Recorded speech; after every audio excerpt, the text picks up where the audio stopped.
In the previous video, I had talked about how I go through building my digital product from idea creation to actually getting it on Gumroad and getting few sales. And I got few DMs after that saying I want a full tutorial on how you actually design these posters on Canva. And in this video, I'll show you exactly how I do that. So here I am on my Canva dashboard, and here you can see the designs that I've done before.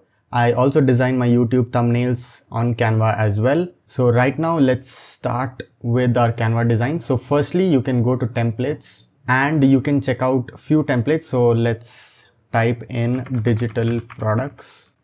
And here you can see there are beautiful minimalist digital templates that you can just copy paste and just edit according to your product. Right now I'm using the free version of Canva. With the free version, I can access some of the templates here. But if you have the paid version, then you can try out better and the pro access version of Canva. Also, all the designs that I'm going to show in this tutorial is going to be from the free version of Canva itself. So you do not have to pay for anything. For the sake of this tutorial, I'm going to start from scratch. So I'm going to hit create. Once you hit create, you'll have a lot of template and sizes that you can choose. Since I am going for a Gumroad thumbnail, I have a specific dimension that I want to choose. So I'm going to hit on customize size, and the dimensions are going to be 1280 width and 720 height. This is the same as a YouTube thumbnail or a Google Meet video background. So you can just choose one of those. I'm going to keep this in pixels and create new design. To keep this tutorial precise and to the point, I'm going to have a reference. So this is my recent digital product that I have, and this is the thumbnail for it. So I'll recreate this exact design from scratch. So right now we have a blank canvas. Firstly, I'm going to import the iPad view. So to create the iPad frame, first I'm going to come to elements and I'm going to search for iPad frame.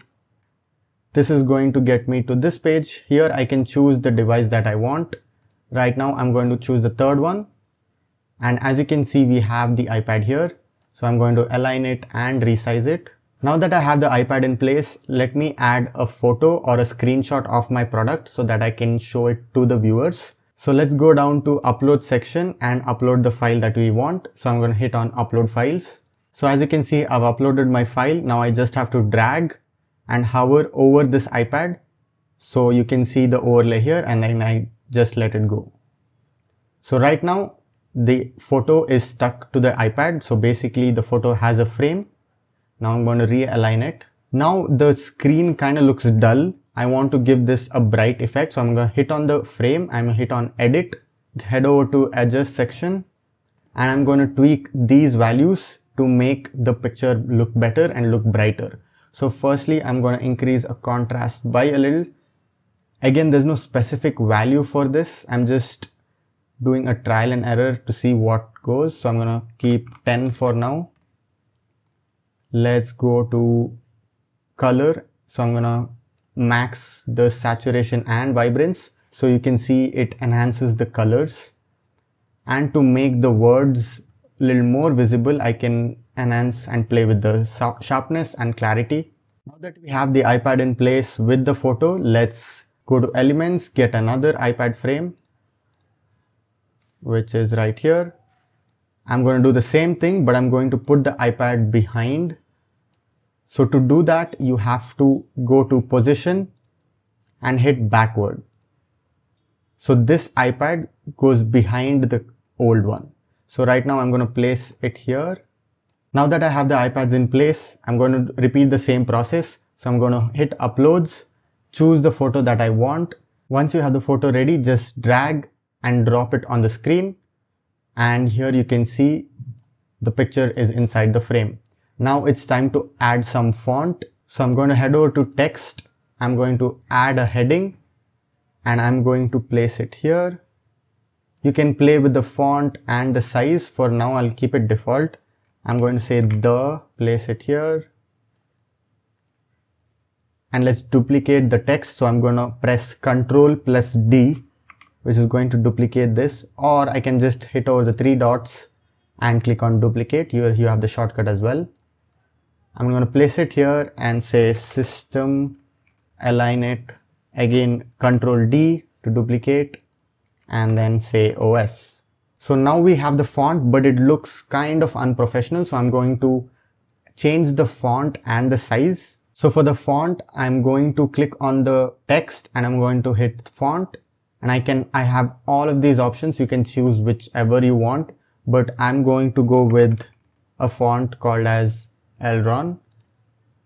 So here you can see, and if I click on this drop down arrow, I can choose the thickness that I want. So I'm going to go with thin. I'm going to place it here. For the system, I'm going to do the same thing, but make it a little bold. Same with OS. Now that I have the fonts in place, let's change the color. I don't like it when it's plain black. So I'm going to hit on text color and change it to something like dark gray. So here I have this. If you want to copy the exact color, you can see the hex code. You can use that as well. Okay, now that we have the font in place, let's add a small trademark to signify the users that it is officially mine and nobody else steals it. So I just like to add in my threads username. So here I can select this, change the font to Elron and make it light. And I'll reduce the font size because I do not want it to be that big. And then I will just adjust and place it to the corner.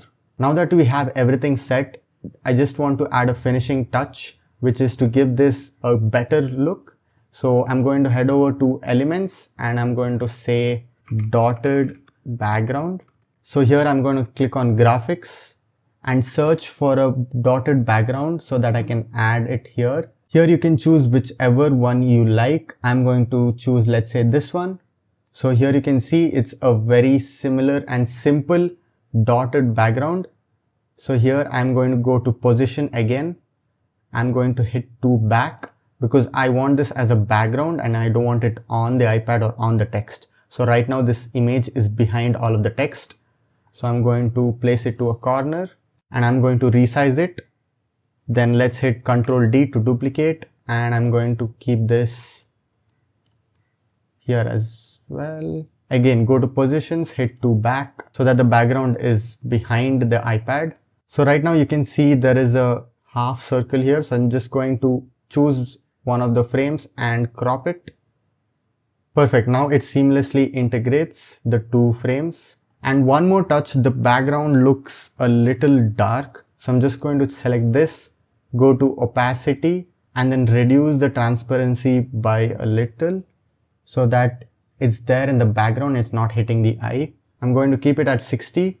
Same with the other frame, transparency, and then set it to 60. One last effect that I want to add is to make the iPad give this kind of 3D look. So I'm going to again go to elements. I'm going to type in shadow, and you have a lot of options here. So I'm going to choose, let's say, this one. And now the shadow is very dark. I will go to transparency and decrease it as well. And then what I will do is I will place it behind the iPad. So I'm going to go to positions, hit backward. Now it has gone behind the iPad. And then I will adjust it according to the size and place it right here. Now to add shadow to the other iPad, I'm going to hit Ctrl D, go here, and I will put it here. Right now you can see the shadow is above the iPad. I'm going to go to positions and hit backward as well until it goes behind the iPad. So right now it has gone. We can adjust this again. Perfect. So right now it gives this iPad this floating and 3D effect. You can do the same thing with the text fonts as well. You can give the fonts a shadow. And one more thing I noticed is that the font is a little small. So I'm going to increase the size of these fonts. To do that, I will just click on the text, go here and increase the size. So 112. Okay, perfect. We are going to change that for the other text as well. And let's reposition it. So finally, this is how the thumbnail looks. It's a great way to make thumbnails for free. Canva is the best option. You can check out other designs as well. Here I have made another product with the same idea as well. So we have the text, we have the iPad, the shadow, the main screen of the product, and the tag as well. And to bring these designs into life, you can see the Gumroad product that I have. So this is the thumbnail picture. If I scroll down, I have a small video talking about the product. And here I have a sneak peek into the product. So I've used all the elements that I just showed and I've made this small flowchart. These are other product designs as well. You can see I've used the same logic for every design. Also, I have this free Discord community of over 200 ambitious builders like me and you who are just constantly growing and hustling and getting better day by day. We just hang out, talk to each other. If you want to ask me questions, I'll be there as well. We have weekly calls, monthly challenges and other fun events, so don't miss it out. Click the link in the description and join now. By the way, if you want access to the product I'm designing right now, I'll link it in the description as well. You can grab them and it's going to be very valuable, so don't miss it out. I really hope you liked this video and you found this helpful. If you did, all I ask in return is you to like the video and subscribe so that this video reaches out to more people and help more people like you. Now that you have seen how I actually design these products, click this video where I talk in detail about how I go from idea creation to actually getting sales on Gumroad. So check this out, and until then, I'll see you in the next one.